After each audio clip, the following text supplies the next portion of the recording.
میں بہت خوش تھی۔ دنیا بدل گئی تھی میری۔ میرا ہونے والا شوہر کروڑ پتی تھا، لیکن مایا والے دن اچانک نندیں آئیں اور بولیں کہ رواج ہے کہ رخصتی سے پہلے بھابھی مائیوں والے دن نندوں کے ساتھ رہتی ہیں۔ میرے گھر والے پریشان ہو گئے لیکن مان گئے۔ جب میں اپنی نندوں کے ساتھ گئی، وہ مجھے ایک ویرانے میں لے گئی اور اچانک مجھے بولیں کہ تم اس قابل نہیں کہ بھائی کی بیوی بنو، ہم ابھی تمہارا نکاح اپنے ملازم سے کروائیں گے۔ ابھی میں کچھ کہتی کہ اچانک زندگی میں اس سے بھی بڑا طوفان آ گیا، جب میری 3 نندوں سمیت مجھے بھی۔ میرا نام ایمن ہے، میرا تعلق صوبہ سندھ سے ہے۔ جب میں پیدا ہوئی تو کچھ دنوں بعد میری ماں اس دنیا سے چلی گئی۔ میرے بابا نے مجھے اپنے سینے سے لگا کر پالا تھا، پر ماں کیا ہوتی ہے میں کبھی جان ہی نہیں پائی۔ مجھے ہمیشہ اپنی ماں کی کمی محسوس ہوتی۔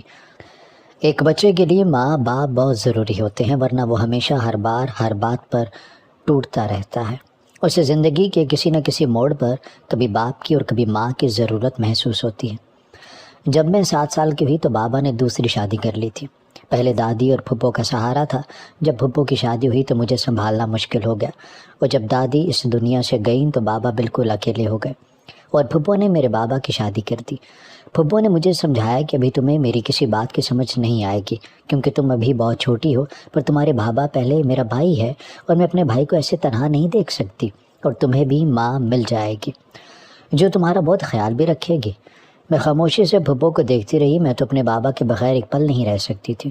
وہی مجھے کھانا کھلاتے تھے، پر بابا کی دوسری شادی ہوتے ہی کچھ دن بعد مجھے چچی سنبھالتی رہی، اور پھر سبھی اپنی زندگیوں میں مصروف ہو گئے۔ چچا بھی ہمارے ساتھ رہا کرتے تھے۔ ہمارا چھوٹا سا گھر تھا، پر اس گھر میں افراد بہت تھے جن کے لیے یہ گھر بہت چھوٹا تھا۔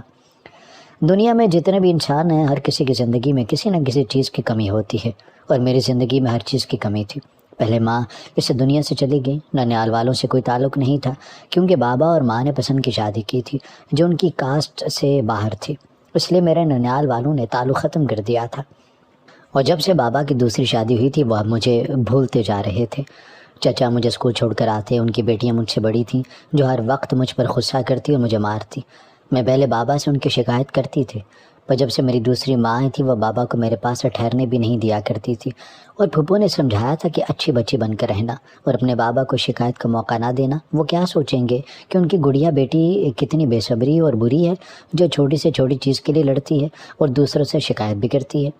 اپنے مسئلے خود حل کرنا سیکھو، آخر کب تک یوں ہی اپنے بابا کا سہارا لیتی رہو گی۔ 7 سال کی تھی جب بابا نے دوسری شادی کی تھی، اور جب 8 سال کی ہوئی میرے گھر میں ایک ننھی سی میری بہن آئی، جسے دیکھ کر میں بہت خوش ہوئی تھی، اور میں اسے اٹھا کر پھرتی، اس کا خیال رکھتی۔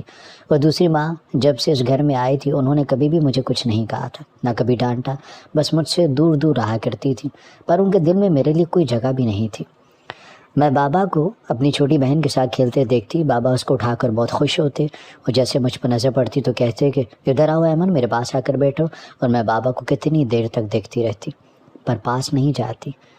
بابا کو اب میری ضرورت نہیں رہی تھی، وہ تو کب کے بھول چکے تھے مجھے۔ میں کس کمرے میں سویا کرتی تھی، کب کھانا کھاتی ہوں، کس کے ساتھ اسکول جاتی ہوں، میری دوسری ماں نے نہ جانے کیا جادو کیا تھا کہ بابا سب کچھ ہی تو بھول چکے تھے۔ ایک کے بعد دوسری بہن اور پھر بیٹا پیدا ہوا۔ بابا کی خوشی کا کوئی ٹھکانہ نہیں رہا۔ بابا کہتے کہ ان کے گھر وارث پیدا ہوا ہے، ان کی فیملی مکمل ہو گئی ہے۔ سبھی گھر والے بہت خوش تھے، پر میں خوش ہونا چھوڑ چکی تھی۔ خوشی کیا ہوتی ہے میں ہنسنا بھی بھول چکی تھی۔ میرے لیے میری زندگی کا کوئی مقصد بھی نہیں تھا۔ میں اندھیرے سے بہت ڈرتی تھی، اکیلے سوتی نہیں تھی، رات کو اپنی ماں کو بابا کو پکارتی، پر بابا کے پاس کبھی وقت نہیں رہا۔ وہ آہستہ آہستہ مجھ سے دور ہوتے گئے، اور میں اپنی ذات سے بھی دور ہوتی گئی۔ میرے اور بابا کے درمیان بہت فاصلہ آ چکا تھا، جو شاید کبھی ختم نہیں ہو سکتا تھا۔ چچا کی بیٹیوں کی شادی تھی، سب بہت خوش تھے، اور میں اندر بیٹھی اپنے اسکول کا کام کرتی رہی۔ چچا نے اچھا رشتہ دیکھا تو بیٹی رخصت کر دی، اور اس دوران کسی کو بھی یہ خیال نہیں آیا کہ میں کہاں ہوں۔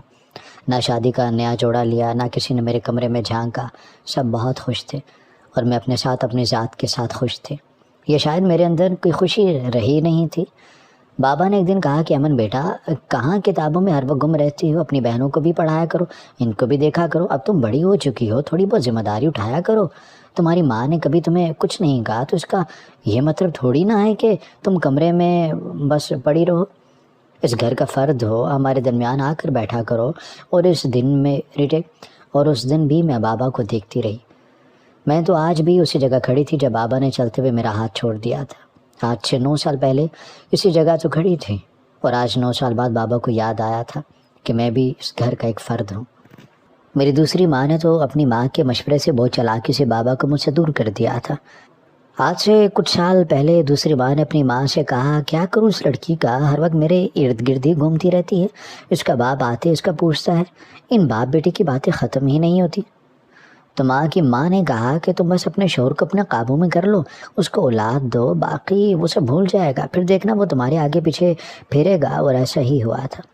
جب بابا کے گھر بیٹی پیدا ہوئی تھی، بابا سچ میں مجھ سے دور ہو گئے تھے اور میں اپنے آپ سے دور ہوتی گئی۔ پہلے پھپھو نے کہا کہ اپنے بابا کو کبھی شکایت کا موقع نہ دینا، کبھی ان کے پاس جا کر مت رونا، اب ان کی شادی ہو چکی ہے، بہتر ہے اپنے کمرے تک محدود رہنا۔ اور پھر دوسری ماں جس نے زبان سے کچھ نہیں کہا تھا، پر اندر ہی اندر وہ مجھ سے میرا باپ چھین کر لے گئی تھی۔ اور تیسری عورت وہ جس نے ایک بار بھی اپنی بیٹی سے یہ نہیں کہا کہ کیا ہوا، بچی تو ہے، تم اسے پیار دو، اس کا خیال رکھو، بن ماں کے بچی ہے، جتنی محبت دو گی اتنا تمہارا شوہر تمہارا خیال بھی رکھے گا۔ پر ایسا نہیں ہوا تھا۔ ایک بیٹی کی ماں ہو کر کسی اور کی بیٹی پر ظلم کر گئی تھی۔ میری زندگی میں ان 3 عورتوں نے اپنے مقام کو میری نظروں سے گرا دیا تھا۔ مجھے نفرت ہو گئی تھی سب سے، اپنے آپ سے۔ میری زندگی کا کوئی مقصد بھی نہیں تھا۔ میں کیا کرنا چاہتی تھی کیا نہیں مجھے کچھ نہیں پتا تھا، بس جیسے چل رہا تھا میں جی رہی تھی۔ میٹرک کے امتحان ہونے والے تھے جب ایک دن چچا نے بتایا کہ میری ماں چاہتی تھی کہ ان کی بیٹی ڈاکٹر بنے، اس لیے اب میں دن رات محنت کرنے لگی تھی۔ اور جب میرا رشتہ آیا بابا نے انکار کر دیا۔ ایمن بہت ذہین ہے اور میں نہیں چاہتا کہ میری بیٹی گھٹ گھٹ کر زندگی جیے، اسے پڑھنا ہے، اس لیے ابھی اس پر کسی قسم کا کوئی بوجھ نہیں ڈال سکتا، وہ بچی ہے۔ میٹرک میں اچھی پوزیشن حاصل کی تو کالج میں داخلہ لینے کا سوچا۔ جب پہلی بار میری دوسری ماں میرے پاس آئی اور بولی کہ جتنا پڑھ لیا بہت ہے، تمہارے باپ کی تنخواہ سے گھر کا خرچ مشکل سے چل رہا ہے، کل کو تمہارے کالج کی فیس آنے جانے کا خرچہ ہم کہاں سے پورا کرتے رہیں گے، اور تمہارا کیا پتہ کہ کالج کے بہانے کہیں ہمارا منہ ہی نہ کالا کر دو۔ ان کی بات مجھ سے برداشت نہیں ہوئی تھی۔ میں نے ان کی آنکھوں میں آنکھیں ڈال کر کہا تھا کہ جب میرے بابا کو کوئی اعتراض نہیں تو آپ کون ہوتی ہیں مجھ پر حکم چلانے والی، بہتر ہوگا اپنے کام سے کام رکھا کریں۔ مجھے اپنی آواز بہت بیگانی محسوس ہوئی تھی، ایسا لگا کہ جیسے پتہ نہیں کتنے دنوں بعد میں بولی ہوں۔ اور میری بات سن کر میری دوسری ماں جو کبھی میری ماں بن ہی نہیں سکی وہ شور ڈالنے لگی اور روتے ہوئے چچا کے پاس چلے گی اور کہنے لگی کہ ساری عمر اپنے گلے سے لگا کر پالا آپ کی بھتیجے کو آج مجھے ستیلا کہہ رہی ہے۔ وہ چچا خاموشی سے مجھے گھور رہے تھے۔ وہ جیسے ہی بابا گھر آئے ماں نے اپنے پاس سے مزید 4 باتیں لگا کر بابا کو بتا دی، اور بابا میرے ساتھ پر کھڑے مجھ پر غصہ کر رہے تھے۔ بابا نے ایک بار بھی مجھ سے یہ نہیں پوچھا کہ بات ہوئی کیا تھی۔ کیا بابا کو لگا کہ میں یہ سب بول سکتی ہوں؟ مجھ سے غصے کی بات برداشت نہیں ہوئی تھی۔ اگر بابا مجھے پیار سے سمجھا دیتے تو میں کبھی کسی پر غصہ نہ کرتی، پر بابا نے مجھ سے تو پوچھا ہی نہیں۔ پر میرا ایڈمیشن کالج میں کروا دیا تھا کسی دوست سے ادھار لے کر، اور ہاسٹل میں ہی مجھے چھوڑ دیا تھا تاکہ آنے جانے کا خرچ بچ سکے، اور مجھے کوئی اعتراض بھی نہیں تھا۔ میں جانتی تھی کہ میرے طرح گھر سے باہر جانے پر بابا کے علاوہ سبھی بہت خوش ہوں گے، اور میں دل لگا کر اپنی پڑھائی کرنے لگی۔ میں ڈاکٹر بننا چاہتی تھی، اپنے پیروں پر کھڑی ہونا چاہتی تھی تاکہ بابا کا بوجھ کم کر سکوں۔ ابھی کالج میں 1 سال ہی ہوا تھا جب بابا نے میری فیس نہیں دی اور میں پورے سال بعد گھر آ گئی تھی۔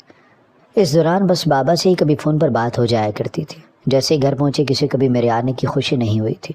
بابا سے رات کو فیس کا کہا تو بابا نے کہا کہ تمہاری بہنیں بھی ہیں، بھائی بھی ہے، تم نے جتنا پڑھنا تھا پڑھ لیا، میں پہلے ہی بہت مشکل سے قرض اتارا ہے، اب مزید میں بوجھ نہیں اٹھا سکتا، تم گھر آ جاؤ۔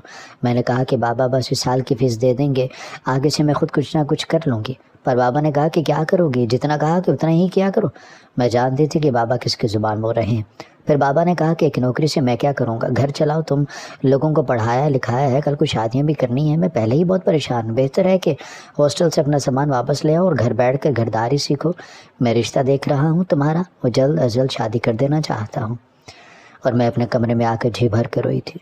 پھر حوصلہ کر کے چچا سے بات کی تو انہوں نے کہا کہ بیٹی سب تمہارے سامنے ہے، میں کچھ نہیں کر سکتا۔ جب واپس ہاسٹل میں آئی تو میری روم میٹ اریبا نے کہا کہ تم یہ دھکے کیوں کھا رہی ہو، تمہیں اپنے ننیال والوں سے رابطہ کرنا چاہیے، آخر کو تمہارے ماں کا بھی تو حق ہے وہاں۔ اور میں انکار کرنے لگی۔ اس نے کہا کہ کسی طرح وہاں کا نمبر ایڈریس لو اور اپنے نانا سے یا ماموں سے رابطہ کرو، ہو سکتا ہے کوئی مدد ہی مل جائے۔ پر جتنی بار کوشش کی مجھے کوئی سراغ نہیں مل سکا۔ جب ایک دن میری دوست نے کہا کہ میں نے گھر بات کی ہے، تم فکر مت کرنا، ماں کہہ رہی تھی کہ میں مدد کروں گی اور مجھے کسی کی بھی مدد نہیں چاہیے تھی۔ میں انکار کرتی رہی اور میری دوست نے کہا کہ جس دن تمہارے پاس پیسے آ جائے مجھے واپس کر دینا، اب یہ قرض سمجھ کر لے لو۔ اور میں سوچنے لگی گھر کیا کہوں گی، میرے پاس پیسے کہاں سے آئے؟ تو میری دوست نے کہا کہ تم اس کی فکر مت کرو، میرا بھائی سنبھال لے گا، بس تم دیکھتی جاؤ۔ میڈیکل کی پڑھائی اتنی آسان نہیں ہوتی اور نہ ہی اس کا خرچ کچھ کم ہوتا ہے۔ میری روم میٹ اریبہ کے بھائی نے ہمارے کالج کے پروفیسر سے بات کی، ان کو سب کچھ بتا دیا، جس کی بنا پر انہوں نے بابا کو کالج بلوایا اور بابا سے کہا کہ آپ کی بیٹی کو فری تعلیم دیں گے کیونکہ وہ بہت ذہین ہے اور ایک خاتون بھی آپ کی بیٹی کو سپورٹ کر رہی ہے، اور بابا بہت خوش تھے۔ پر گھر پر کسی کو یقین نہیں آیا تھا۔ میری روم میٹ اریبہ دوسرے شہر آیا کرتی تھی اور پڑھائی کے لیے ہاسٹل میں رہ رہی تھی۔ اسی دوران اریبہ کے دادا ابو کی موت ہو گئی، جس کی وجہ سے وہ چلی گئی اور دوبارہ کبھی واپس نہیں آئی۔ پر میری فیس جمع ہوتی رہی۔ اس دوران اریبہ کے بھائی شہریار سے میری بات ہوتی رہی، میرے کالج اور پڑھائی کا پوچھتا رہتا، اسے کبھی دیکھا نہیں تھا، وہ کیا کرتا تھا کیا نہیں، کبھی میں نے اریبہ سے پوچھا بھی نہیں تھا۔ پر مجھے بہت افسوس ہوا تھا اریبہ کا ایسے اپنی پڑھائی کو درمیان میں چھوڑ جانا، پر اس کے بھائی نے کہا کہ وہ یہاں رہ کر اپنی پڑھائی جاری رکھ سکتی ہے۔ اریبہ اپنے دادا ابو کے بہت قریب تھی، اس صدمے سے نکلنے کے لیے اسے وقت چاہیے، اور ایسے میں میری پڑھائی کا تیسرا سال چل رہا تھا، وقت گزرنے کا پتہ ہی نہیں چل رہا تھا، اور شہریار کا فون کا مجھے انتظار رہا کرتا تھا۔ وہ پولیس آفیسر بن رہا تھا، پر ہمارے درمیان ابھی تک ایسی کوئی بات نہیں تھی جس کو لے کر میں کوئی خواب دیکھتی۔ وہ بس میری کالج فیس سے لے کر پڑھائی کا پوچھتا اور فون بند کر دیتا، اور کبھی کبھی میں حیران ہوتی کہ بھلا آج کے دور میں بھی ایسے لوگ ہوتے ہیں جو بنا مطلب کے کسی کی اتنی مدد کر سکتے ہیں۔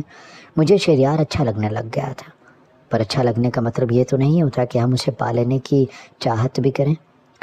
چھٹیوں میں گھر آئی تو میری بہن کی شادی ہونے جا رہی تھی جو ابھی کم عمر تھی۔ بابا نے کہا کہ یہ سب گھر والوں کے لیے اچھا ہے، اس سے پہلے کہ میری عزت خاک میں مل جائے۔ جب رات کو چچی نے بتایا کہ تمہاری بہن کسی لڑکے سے فون پر بات کر رہی تھی، تمہارے بابا کو پتہ چل گیا، اس لیے شادی کر دینا چاہتے ہیں، اس سے پہلے کہ کچھ اونچ نیچ ہو جائے۔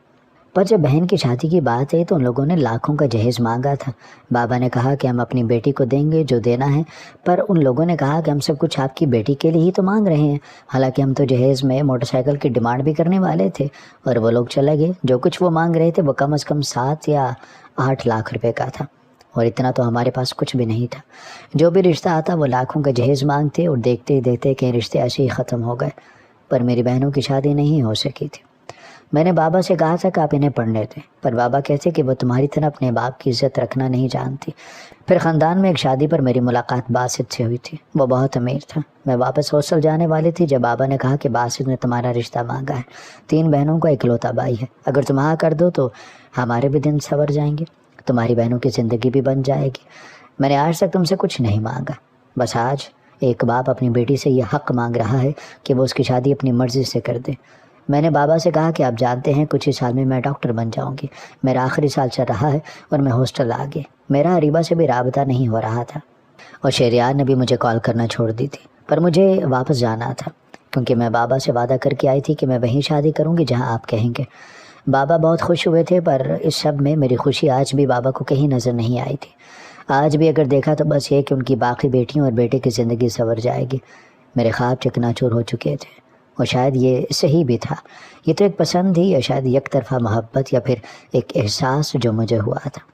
میرے اور بابا کے درمیان بہت دوریاں ہو گئی تھی، بہت گلے شکوے تھے، اور میں چاہتی تھی کہ بابا ایک روز خود مجھ سے پوچھیں میں ان سے دور کیوں ہو گئی، پر یہ سب میری باتیں تھیں جو میں خود سے کیا کرتی تھی۔ بابا نے ان لوگوں کو میرے رشتے کی ہاں کر دی، اور بابا کو اپنی شرط بھی بتا دی کہ میں شادی کے بعد اپنی پڑھائی مکمل کرنا چاہتی ہوں، مجھ پر جو اریبہ کی فیملی کا احسان تھا مجھے اتارنا تھا۔ میرے گھر والوں کو تو کوئی نہیں تھی، نہ کبھی سوال کیا تھا پڑھائی کا اتنا خرچ کیا کالج والے ہی دے رہے ہیں یا کوئی اور بات ہے۔ شروع میں سوال جواب ہوتے تھے، پر آہستہ آہستہ جب ختم ہوتا گیا۔ میں گھر آ چکی تھی، شادی کی تیاریاں شروع ہو چکی تھیں، ایک طرف اپنوں کی خوشی تھی اور دوسری طرف میرے دل کی اداسی، پر میری اداسی بابا کی خوشی سے بہت کم تھی۔ وہ بہت خوش تھے کیونکہ لڑکے والوں نے جہیز نہیں مانگا تھا، اور ساتھ یہ بھی وعدہ کیا تھا کہ وہ باقی بہنوں کی شادی خود کسی اچھے خاندان میں کروائیں گے اور باقی گھر والوں کو بھی سپورٹ کریں گے۔ میں بہت خوش تھی، میری دنیا بدل گئی تھی، میرے ہونے والا شوہر کروڑ پتی تھا۔ سب مجھے مبارکباد دیتے، تم بہت خوش نصیب ہو جو اتنے بڑے لوگوں میں رشتہ ہو رہا ہے۔ پر ایک بات عجیب تھی، میری 2 نندوں کی شادی ہو چکی تھی اور وہ شادی کے بعد میکے میں ہی رہا کرتی تھی۔ بابا نے کہا کہ ان بہن بھائیوں کا آپس میں بہت پیار ہے، اور ویسے بھی اتنا بڑا گھر ہے، بلکہ محل ہے جس میں انسان ایک بار داخل ہو جائے تو گم ہی ہو جائے گا۔ حالانکہ میری اور باسط کی عمر میں کافی فرق بھی تھا، پر دل نے کہا تھا کہ اتنے سے فرق سے کیا ہوتا ہے، اس کی وجہ سے سب کی زندگی تو بدل جائے گی۔ لیکن مایوں والے دن اچانک نندیں آئیں اور بولی کہ ہمارا رواج ہے کہ رخصتی سے پہلے بھابھی مایوں والے دن نندوں کے ساتھ رہتی ہے۔ میرے گھر والے پریشان ہو گئے لیکن مان گئے۔ جب میں اپنی نندوں کے ساتھ گئی تو وہ مجھے ایک ویرانے میں لے گئے اور اچانک مجھے بولے کہ تم اس قابل نہیں کہ بھائی کی بیوی بن سکو، ہم ابھی تمہارا نکاح اپنے ملازم سے کروائیں گے۔ ابھی میں کچھ کہتی کہ اچانک زندگی میں اس سے بھی بڑا طوفان آ گیا جب میری 3 نندوں سمیت مجھے بھی پولیس نے گرفتار کر لیا۔ ہم لوگ فراڈ کرتے ہیں۔ میں سب کو یقین دلاتی رہی کہ میں ایسی نہیں ہوں، میرے گھر والے میرا انتظار کر رہے ہوں گے، پر کسی نے بھی میرا یقین نہیں کیا۔ میں تو رو رو کر ان سے بھیک مانگتی رہی، پر ان لوگوں کو ذرا ترس نہیں آیا تھا۔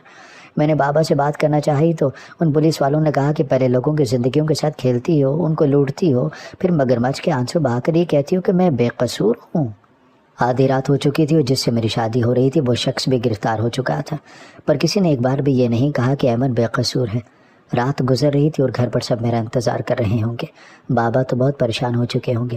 تبھی اس تھانے کا ایک آفیسر آیا جس نے مجھے پہلے حیران ہو کر دیکھا، پھر اپنے اہلکاروں پر غصہ کرنے لگے۔ مجھے حوالہ سے باہر نکالا اور گھر کال کی، اور کچھ ہی دیر میں بابا اور چچا پولیس اسٹیشن پہنچ چکے تھے، اور وہاں پر پتہ چلا کہ جس شخص سے میری شادی ہو رہی تھی وہ لوگوں کے ساتھ فراڈ کرتے ہیں، جھوٹی شادی کرتے ہیں اور لوٹ کر بھاگ جاتے ہیں۔ ان کا باقاعدہ ایک گروپ تھا، اور اس بار میری ہونے والی نندوں کو یہ بات ہضم نہیں ہوئی کیونکہ ان کا بھائی مجھے پسند کرنے لگا تھا، اور اس نے کہا تھا کہ وہ اب سکون کے ساتھ زندگی گزارنا چاہتا تھا، وہ یہ سب چھوڑ دینا چاہتا تھا۔ پر اس کی بہنوں نے کہا کہ ایسا نہیں ہونے دیں گے، وہ بہت لالچی عورتیں تھیں اور پولیس بہت سالوں سے ان کے پیچھے لگی ہوئی تھی، اور وہ اب پکڑے گئے تھے۔ وہ سب جیل میں تھے اور بابا اور چچا مجھے لے کر گھر پہنچے اور پولیس آفیسر کا شکریہ ادا کیا جس نے ہماری بات پر اتنی جلدی یقین کر لیا تھا۔ پر بابا اس پولیس آفیسر کو دیکھ کر کچھ پریشان تھے۔ جیسے ہی گھر پہنچے تو سب مجھے باتیں کرنے لگی کہ کیا کیا تم نے؟ میری دوسری ماں نے بہت باتیں کی، اور تبھی بابا نے کہا کہ بہت ہو گیا، بس بہت سن لی، یہ میری بیٹی ہے اور مجھے اس پر پورا بھروسہ ہے، اور اس نے کچھ غلط نہیں کیا۔ پھر جو کچھ ہوا بابا نے سب کچھ گھر والوں کو بتایا، اور چچا نے مجھے کہا کہ تم جا کر آرام کرو، شکر کریں کہ آپ سب جو ان لوگوں کی اصلیت سامنے آ گئی، ورنہ ہم کہیں کے نہ رہتے۔ سب چپ ہو چکے تھے۔ میری شادی میں 2 دن رہ گئے تھے، خاندان والوں کا ابھی تک کچھ نہیں پتا تھا، مہمان آنا شروع ہو گئے تھے۔ بابا بہت پریشان تھے، اگر یہ بات خاندان میں پھیل گئی تو کیا ہوگا، سب لوگ باتیں کریں گے، ہم نے لالچ کیا تھا۔ جب دوسرے دن ہمارے گھر کچھ مہمان آئے اور اریبہ کو دیکھ کر بہت خوشگوار حیرت ہوئی تھی مجھے، اتنے سالوں بعد وہ مجھے مل رہی تھی، اور اس کے ساتھ آنے والے شخص کو دیکھ کر میں حیران تھی جس کو اس رات پولیس اسٹیشن میں دیکھا تھا۔ جو مجھے دیکھ کر حیران ہوا تھا وہ اریبہ کا بھائی شہریار تھا جو پولیس آفیسر تھا۔ اریبہ نے بتایا کہ تمہارے بابا نے فون کر کے ہمیں بلوایا ہے۔ میں نے کہا کہ بابا کو تم لوگوں کا کیسے پتا؟ اور تبھی بابا کمرے میں آ گئے اور میرے پاس بیٹھ کر کہنے لگے کہ آج سے 2 سال پہلے شہریار کا رشتہ آیا تھا تمہارے لیے، پر میں نے صاف انکار کر دیا تھا کیونکہ میں تمہارے ننیال والوں سے کوئی تعلق نہیں رکھنا چاہتا تھا۔